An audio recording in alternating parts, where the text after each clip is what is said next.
ბოროტებასთან ბრძოლის გარეშეც. ამისგან დამოუკიდებლად, იმის გამოცდილებაც თუ მაქვს, რა ბედნიერებაა, როცა ქრისტეს შემსგულს ეხება, მაშინ თლად მოტივირებული ხდები, რომ ვეძებო ღმერთი და მოვიდე წირვას. რატომ მოვდივარ წირვას? აი რატო ვიკრიბებით? რატო აი სტუმარი მამები არიან დღეს სამი სტუმარი მამა მოსულა? რა გვსჯის?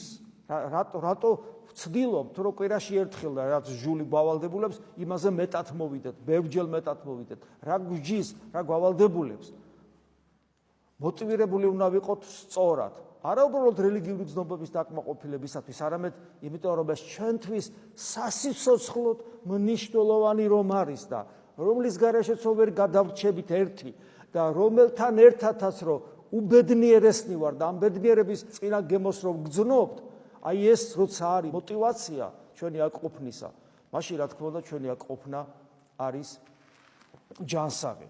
თორე თუ ასე არ შევხედავთ საკუთარ თავს, მაშინ ჩვენ ძალიან გაგვიჭირდება და ვერ დავაკმაყოფილებთ იმ დიად სახელს, რომელსაც ვატარებთ. ჩვენ გვქვია დიადი სახელი ქრისტესი, ქრისტიანები ვართ. გესმით, ქრისტიანები ვართ.